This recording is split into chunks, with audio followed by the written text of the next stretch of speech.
Hello and welcome to a new episode of No Filter.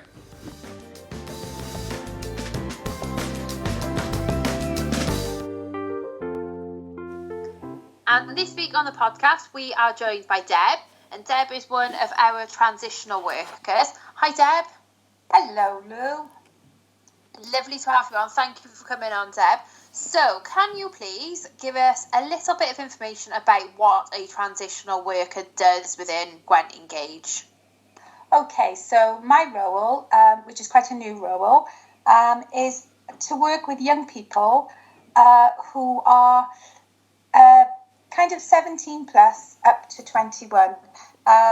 We've recognised for a while that that transition from young people services into adult services is quite a difficult transition for our young people. So a lot of them don't engage. And that's a time when, you know, that support is vital. So for them, and we've worked on this, we started it with just a working group and looking at how we could, in Gwent N-gage, support those young people, maybe for a few months into the adult services. And from that, we came up with the role and looked at working with young people up to the age of 21. So started the role in April. It's been very busy. We've had lots of young people coming through the GDAS service, Gwent Drug and Alcohol service, so who are already 18. And we've also had young people come through the Gwent N-gage service who have come in at sort of 17 and a half, who would then maybe need to continue to work longer, so they don't have to have that change of worker.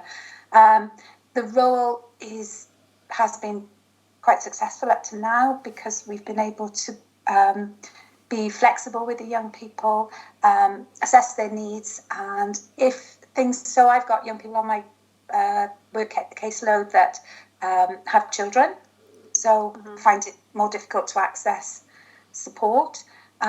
Maybe have learning difficulties and so need that more intense support in their family home. Some of them have mental health issues and wouldn't be able to, wouldn't be able initially to access outside services. So part of my role is to support them with a view to transitioning them into the adult services, or for some brief intervention, some work on setting their goals, achieving their goals, and often that has been enough for them. So in a nutshell, that's kind of what I do. In a nutshell, well, that sounds like you are super busy, but definitely a role that is needed. Like you say, I think it's been identified for quite a while that these young people around that age range do need that extra bit of support to get them into that into adult services. But yeah, it sounds absolutely fantastic, Deb. And I know you've been so busy that we've actually had to employ another worker. Yes. So you've got Gracie with you as well, but unfortunately Gracie couldn't come on the podcast today. But she will be on in the future, she's promised me. So watch this space for that. But thank you ever so much, Deb.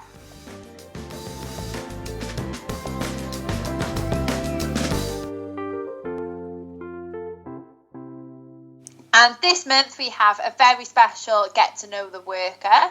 It is Halloween theme.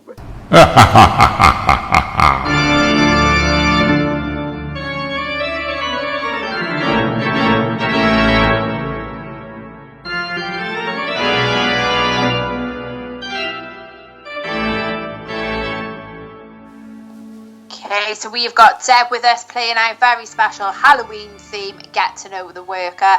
Are you ready for a Would You Rather Halloween edition, Deb? I'm ready, Lou. Bring it on.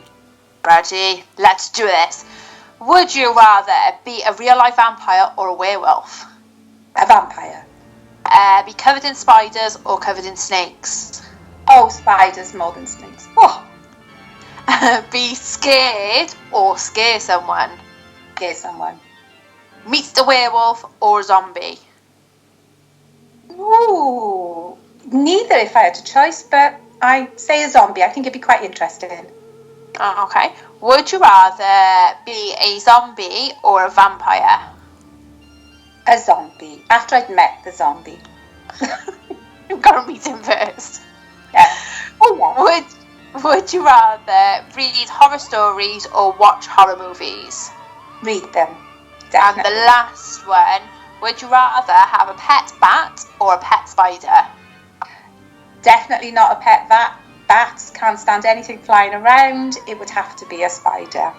Oh, I definitely go for a bat. I like bats, they're cute. No, I can't have anything flying around. Oh, Okay. Well, thanks, Deb. That was our spooktacular get to know the worker. I've got to know a bit more about myself as well. Thank you very much, Lou. Thank you. No problem. Thanks, Deb. Thank you.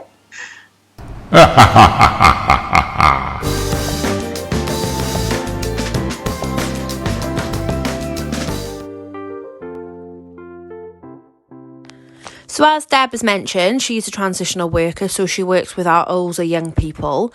We asked Deb if she would very kindly catch up with one of her older young people and ask them to write a letter to their younger self. So Deb did this for us, and here is the letter that Deb's young person recorded for us. Thanks ever so much, Deb, and thank you to the young person.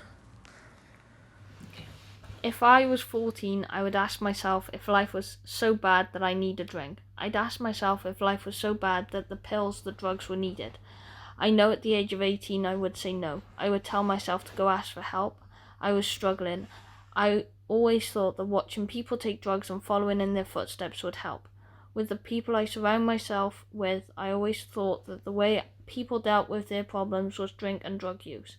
The more I grew up and the more I fell in and out of relapses, the more I realised it's not how you deal with your problems.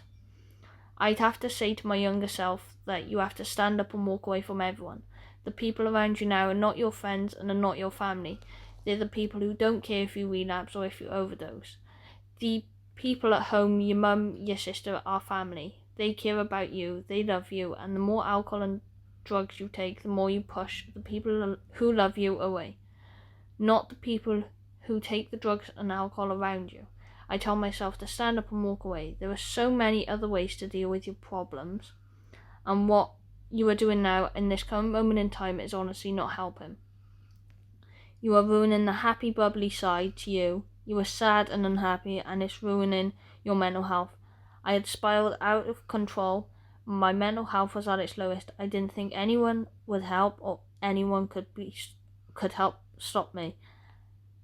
In and out of counselling and not telling anyone your problems doesn't help. Lying doesn't help. Stand up, tell the truth, and get the help that you need. Can you say then how the support has helped you? The support has helped me. At the beginning, I wasn't really willing to receive the help because I thought what I was doing was correct. But during the whole process, it made me realise that the people that I was surrounding myself with weren't friends.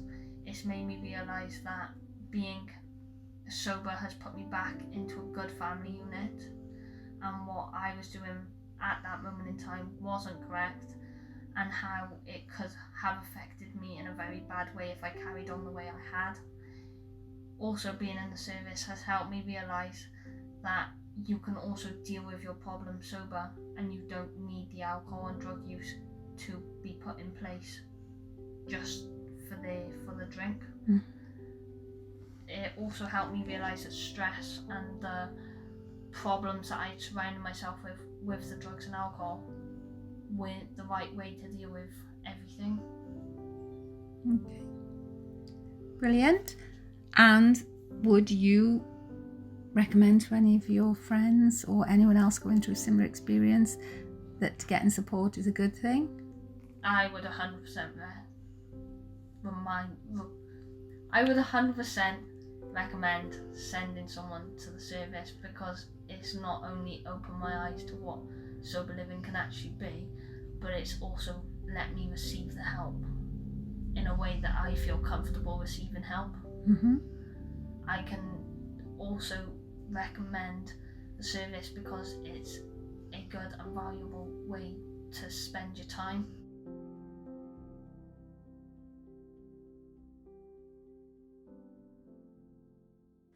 And that is it for this week. Thank you ever so much for tuning in to another episode of No Filter.